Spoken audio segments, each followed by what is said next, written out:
Hey guys, welcome to BP, the Bible Perspective. Racism can be healed in the church, but how can it be healed? Now, before we get into it, please like and share this video and subscribe to BP, the Bible Perspective. And as always, if you have a thought or comment, add it to the comments section below. All comments are welcome. This scandal rocked the Word of Faith movement back in the 90s. And I want to talk about the rift between these two gentlemen, leaders of what is known as the Word of Faith movement, Fred Price and Kenneth Hagin Jr. Now, let me tell you about the Word of Faith movement first, because even though I know a lot of people are familiar with these faces, but trust me, not everyone is. In fact, a whole lot of people are not. Christianity, sad to say, when it comes to unity, is lacking. Every denomination pretty much is separate, and I would even go so far to say the majority of the people don't know much about the other denominations other than name, and if that. Now, the Word of Faith movement, okay, is not a denomination, but it is a theology that came about in the I'm gonna say the early to mid 60s. Some people know it as the faith movement, or healing movement, or prosperity gospel. But all of that really starts with the term the Word of Faith. Now, there have been, I think, mispronouncements of this phrase, and you hear word faith, but it's not word faith. This actually came from a scripture in Romans, which says that the message of faith that we preach, the word of faith that we preach. Okay, but anyway, Kenneth Hagin, this is the man who actually started. He is known as the father of the Word of Faith movement. During the 30s, 40s, and 60s, he was what was called then a tent revivalist, a healing tent revivalist. Kenneth Hagin testified in his younger years he had a deathbed experiences, and that he had actually several out-of-the-body experiences, one in hell and one in heaven. Upon being, raised from the dead and also healed from his sickness, he actually then he started preaching faith, and basically was saying that if he had faith, it was because of the kind of faith that he had is why he had healed. In fact, let me show you, this is the foundational scriptures of the Word of Faith movement. And this is Mark 11, and I'm just going to read verse 22. He says, Jesus replied to them, have faith in God. I assure you, if anyone says to this mountain, be lifted up and thrown into the sea, and does not doubt in his heart but believes that what he says will happen, it will be done for him. Now, that verse alone is really the foundation of the faith teaching, the Word of Faith teachings. Later, verse 24 would come into play. It says, therefore I tell you all things that you pray and ask for, believe you have received them, and you will have them. So the Word of Faith, Kenneth Hagin began to preach that, and then soon he attracted what would become known as the architects of the Word of Faith movement. So as you can see, John Osteen here to the left, and yes, those of you might recognize his name because he is the father of Joel Osteen, of course, of Lakewood Church, pastor of the largest church in America. To the other right, you have Kenneth Copeland. Then, of course, Fred Price, Kenneth Hagin Jr., his son, and then Charles Caff. Now, the reason why I'm highlighting these men, they are actually the architects of the Word of Faith movement. During the 60s and 70s, they actually formed with the theology itself. And within the Word of Faith movement, different aspects of it was taught. So faith, prosperity. Charles Capps taught on the Word. You hear the creative force of the Word. Fred Price taught, of course, faith in health and healing. But anyway, these were the architects of the Word of Faith movement. Now, in the late 60s, Fred Price, a struggling minister, got a hold of Kenneth Hagin's books and was transformed by his books. Later, he began to teach Kenneth Hagin's books. His church began to grow. Eventually, he reached out to Kenneth Hagin, invited him to his small church, which at the time was only 300 members.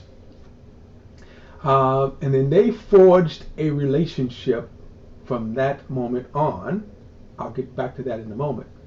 Fred Price himself would go on to grow. Now, this is in the late 70s. At this time, he's on television. He had started his television ministry, which eventually became a nationwide television. During this time, they didn't refer to churches as mega churches, but he had about 5,000 members. And on a side note, this is where I became a Christian, and I attended this church in that building there. It was a phenomenal experience because people stood outside to get in line to this church. I think it only seated 1,200, and of course he had a membership of 5,000. And so there was a great impact of this ministry on my life. Besides the Word of Faith, during the week they had a Bible study every night, teaching the various books of the Bible. That impacted me, and well, as other aspects of Fred Price's life. Eventually, Fred Price grew, and he ended up building what is now known as the Faith Dome. And this is a little cross town from where that other building was, still south. You can almost say South LA. This particularly is, which at the time, but now probably known as South Central LA. Now, during this time, also, if you go back to the 70s, Kenneth Hagin started having what was known as camp meetings. Now, camp meetings were just kind of an old phrase taken from like the 18th century, when these ministries would meet in open air. Okay, so they didn't have buildings and auditoriums, so they still took the name. But Kenneth Hagin's camp meetings grew. As you can see, Fred Price was a member of the camp meetings. Some of the regular speakers, of course, John Osteen, Fred Price, Charles Capps, Kenneth Hagin, and a few others. Okay, but these were the camp meetings that was held every July in Tulsa, Oklahoma.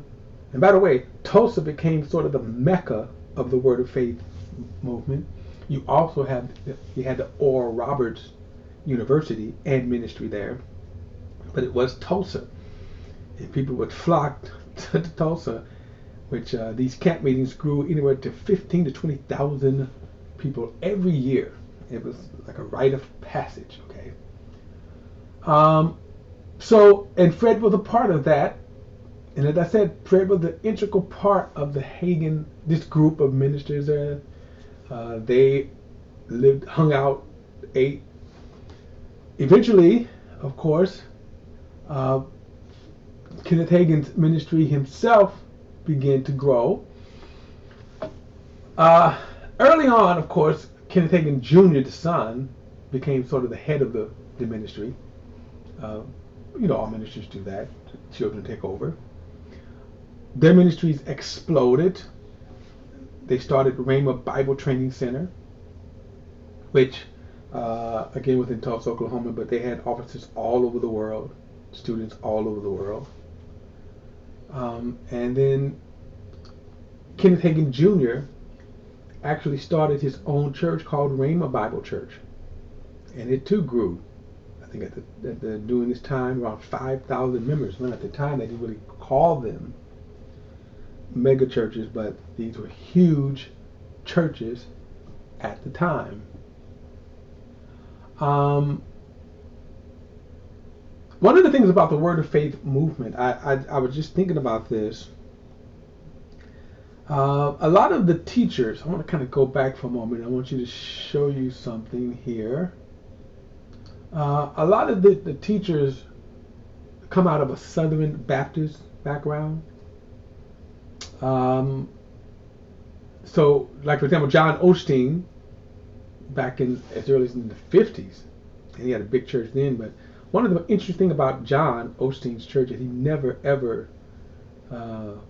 would submit to the segregation policies of the Southern Baptists. But they all come from that kind of background. The Word of Faith itself was probably more attached to the, and I haven't heard this in a while, but what was called at the time the Full Gospel Businessmen Association, and they would have these meetings. But it is important to understand sort of the knowledge, the background of some of these guys, and Southern Baptists in particular. During this time, Kenneth Hagin Jr.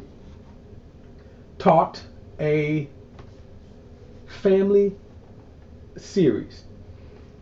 And so let me again say this, which is interesting. The Word of Faith were known for their Bible teaching. And yes, the controversial faith and prosperity movement is a part of them for sure.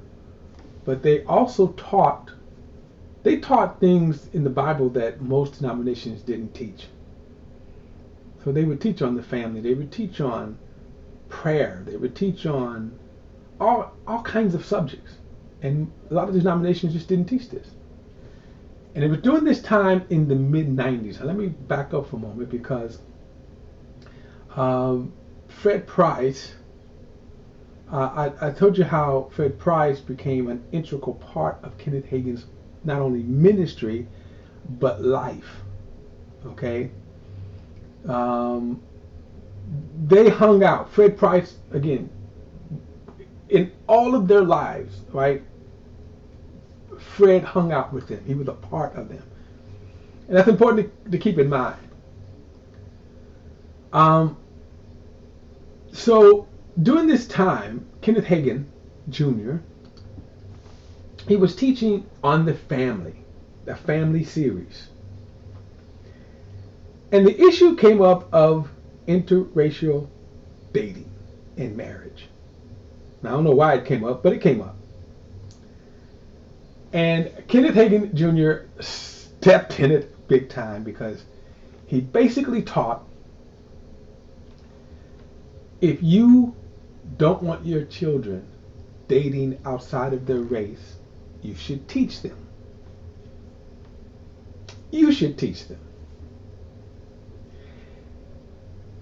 Yes, it was a shock, but I'll get to that later. I'm jumping ahead here. He went on to say that you have to instruct them. And he said he taught his kids who were in kindergarten at the time. This is what he said. Who were in kindergarten at the time, he taught them, we do not date outside of our race. We do not date black people. Now imagine that. He taught his teenage kids that. And I believe it was his teenage daughter. And he said, we don't teach. We don't date these people. We don't marry these people.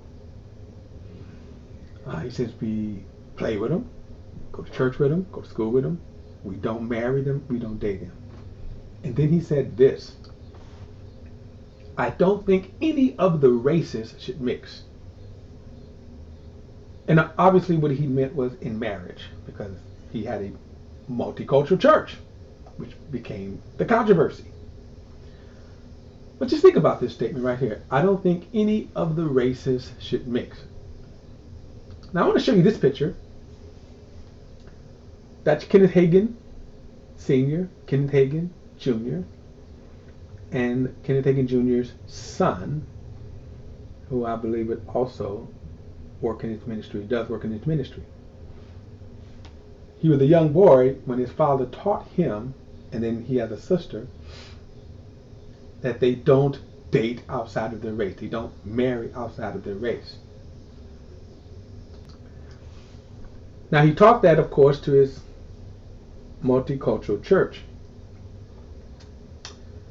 And obviously that got around. There were people who were shocked by it. Okay, there were people who were shocked.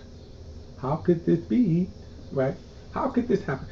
And what it did for us, it was sort of a sobering reality that race still existed in the church. Eventually, the news of this the tape of the series got back to Fred, and Fred confronted Kenneth Hagin Jr. Kenneth Hagin Jr. basically said, and this is Fred who would later teach on this, and I'll get to that in a moment. He would later teach this, but in his teaching, this is what he said when he confronted. And he didn't call Kenneth Hagin Jr. by name, but this is what he said his response was. Well, we don't think that of you. Okay? We don't think that of you. And of course it became very scandalous within the Word of Faith movement. Eventually Kenneth Hagin Jr. apologized. You know, the typical apology. If my words which I said have offended anyone, I apologize, I'm sorry. But what he did not talk about is, why is this statement wrong? I do not think any of the races should mix. And to my knowledge, I don't think he's ever addressed that. I'll get back to that. Well, after a while, Fred going back and forth, eventually Fred's, because they wouldn't repent. See, they wouldn't repent. And Fred even went to Kenneth Hagin Sr., and Kenneth Hagin Sr. did not say anything. He did not do anything. And so, which shocked Fred even more. And I'm going to tell you why I agree with Fred being shocked, because this wasn't about Fred trying to get Kenneth Hagin Sr. to turn against his son. It was, hey, you guys, we teach truth. And that is something, and I'll tell you this, that the Word of Faith people pride themselves on being what's called Word people. We teach the Word. We practice the Word. And what Fred was surprised most by, and I was too, was Kenneth Hagin's, the Hagins, refusal to stand on truth. So eventually they split. Fred split from the Hagin ministries. He was no longer teaching at the camp meetings. Of course, it sent shockwaves through the Word of Faith movement. What was interesting is how people took sides. There were people who took sides on personalities and not on truth. In other words, hey, was Kenneth Hagin Jr. writing what he said? You know, and if so, if you're saying I'm standing with him because he's biblical, no. People split. Some split with Fred, and others split with Kenneth Hagin Jr. That was, again, kind of a sad moment for me. Fred would go on later to do an extensive research and eventually write a book called Race, Religion, and Racism. And this is where we knew all of this information, because he talked about it. He also taught this for over a year on his television series, or his Sunday morning series, which was interesting because he normally would talk about faith and prosperity, but he talked over a year about race, religion, and racism. And this is why we know, again, he talked about what brought him to writing this. And I'm going to tell you, this is probably one of the most, I think, profound studies, especially putting it in today's cycle of race and religion and religion and racism in the church. Here is the interesting thing that he brought out. This is kind of a sidebar note here. He began to talk about different organizations, but what was shocking is a few Christian books, Bibles. One, you can see there the old Schofield Bible, right? And if you see this kind of right there, it says classic edition. It says 1,917 notes. Part of the notes was why God wants segregation. He does not want the races to integrate. The other book here was the Phineas Dake's Bible. And Phineas Dake's, in his notes, he had a section of notes, I believe it was in the Genesis section, 30 notes on why God wants the races segregated. And that blew me away. I had both of these Bibles too. I don't know what happened to either one. I think someone took my Dake's Bible, and I had an original one too. So now what happened as a result of Fred Price doing his series, the Dake's organization, the publishers there, they actually took the section of where Phineas Dake's had the 30 reasons for the separation of the races. So if you buy a Dake's Bible today, you won't have those notes. But isn't it interesting that here the Bible scholar who actually wrote these things, that's amazing, right? That's kind of amazing to me. So for the next couple of decades, right? Life goes on, of course. Fred go this way, the Hagins kind of go their way.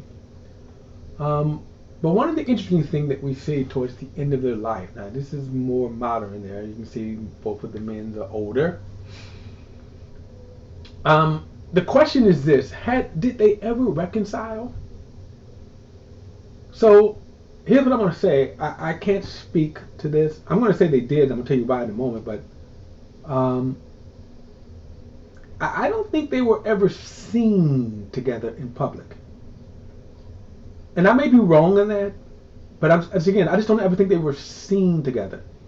Like I don't know if Fred ever went to Kenneth Hagin Jr.'s church, and then Kenneth Hagin Jr. ever came to his church, as they used to.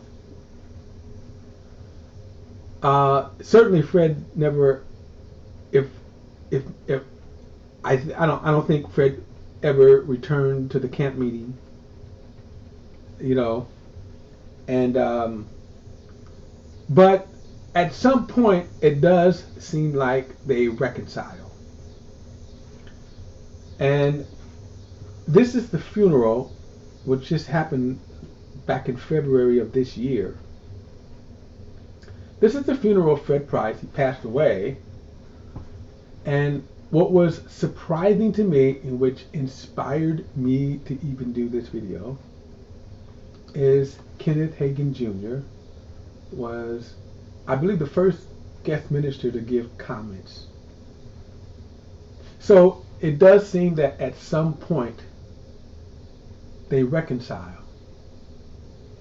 That he spoke of Fred as his friend, as his dear friend. But I don't know if they were ever seen in public. So, but what I'm going to say is, yay, right, that the rift was healed.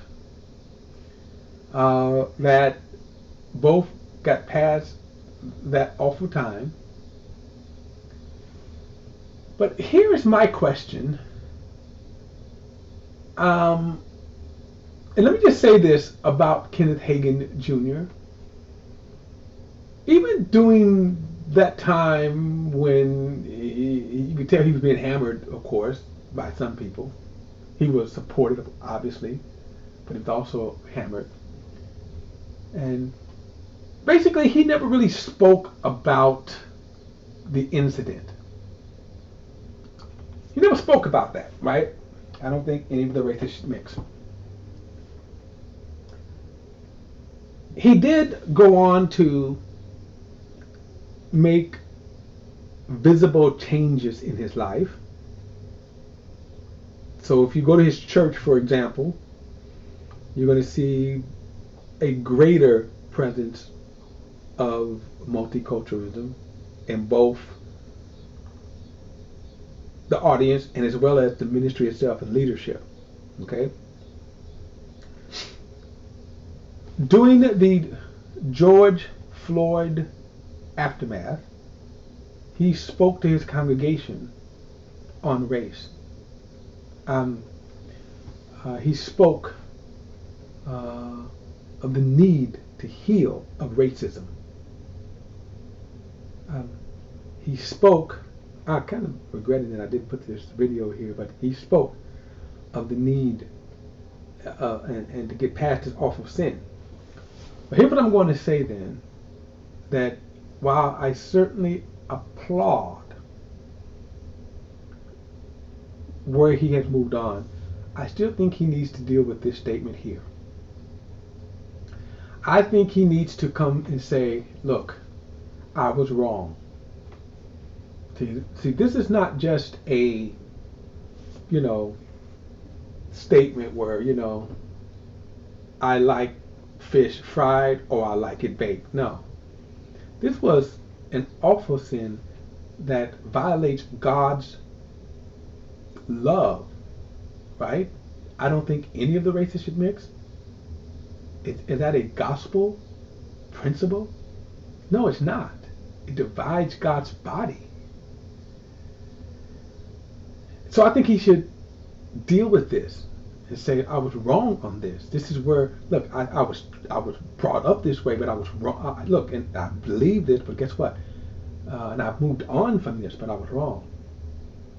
But I was glad to see how both seemed like at the end they did have some kind of reconciliation. So racism can be healed in the church. But I also think that racism should be healed properly. That when it comes to how this nation and how this church and how churches dealt with race, you cannot move on without saying, look, this was wrong. And there have been ministries who have done that. Bob Jones University put out a statement in 2007. It's called the Statement of Race. I don't know if it's still up on there. I don't know if it's still up on their website, but it was. And it was a beautiful statement, basically saying, look, we were wrong. We believed in racism. We were wrong. Southern Baptists right now, they're kind of a statement now, a historic statement of their part in slavery. And I think Ken Hagin Jr. should do that. I would accept him as is though, but I think he should say, look, I taught this and I was wrong.